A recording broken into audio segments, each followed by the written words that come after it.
एक जैन भिक्षु जंगल में से गुजर रहा है।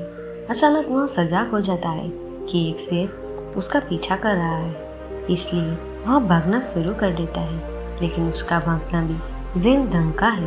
वह जल्दी में नहीं है, वह पागल नहीं है। उसका भागना भी शांत है, लयबद्ध। वह इसमें रस ले रहा है। यह कहा जाता है कि भिक्षु ने अपने मन में सोचा, अगर शेर उसका मजा ले रहा है तो मुझे क्यों नहीं लेना चाहिए। और शेर उसका पीछा कर रहा है। फिर वह उसी ऊंची चट्टान के नजदीक पहुंचता है। शेर से बचने के लिए वह पेड़ के डाली के ऊपर लटक जाता है। फिर वह नीचे की ओर देखता है। एक सिंह घाटी में खड़ा हुआ है, उसकी प्रतीक्षा करता हुआ।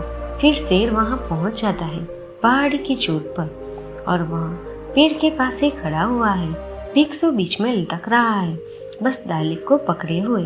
नीचे घाटी में गहरे उतार पर सिंह उसकी प्रतीक्षा कर रहा है।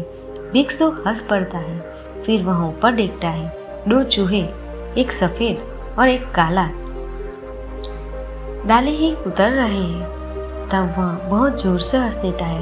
वह कहता है, यहाँ है जिंदगी। दिन और रात सफेद और काले चूहे काट रहे हैं, और जहाँ मैं जाता हूँ मौत प्रतीक्षा कर रही है। यहाँ है जिंदगी। और यहाँ कहा जाता है कि भिक्षु को सतोड़ी उपलब्ध हो गई, संवादों की पहली झलक। यहाँ है जिंदगी। चिंता करने को कुछ है ही नहीं। चीजें इस तरह है, जहाँ तुम हो जाते हो मृत्यु प्रतीक्षा कर रही है। अगर तुम कहीं नहीं जाते हो तो भी दिन और रात तुम्हारे जीवन काट रहे हैं। इसलिए भिक्षु जोर से हंस पड़ता है। फिर वह चारों ओर देखता है, क्योंकि अब हर चीज निर्धारित है। अब कोई चिंता नहीं। जब मृत्यु निश्चित है तब चिंता क्या है। केवल अनिश्चितता में ही चिंता होती है। जब हर चीज निश्चित है तो कोई चिंता नहीं होती है। अब मृत्यु नियति बन गई है। इसलिए वह चारों ओर देखता है, यह जानने के लिए कि इन थोड़ी सी आखिरी घड़ियों का अब मजा कैसे उठाया जाए।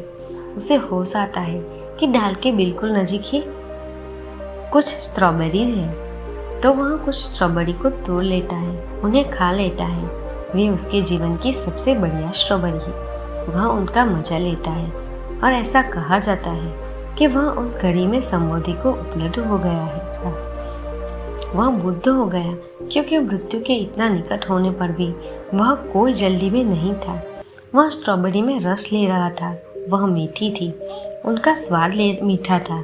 उसने भगवान को धन्यवाद दिया, और कहा जाता है कि उस घड़ी में हर चीज खो गई थी। वह शेर, वह सिंह, वह डाल, वह स्वयं भी, वह ब्रह्मांड बन गया। यहाँ है धैर्य, यहाँ है संपूर्ण धैर्य। जहाँ तुम हो उस क्षण का आनंद मनाओ।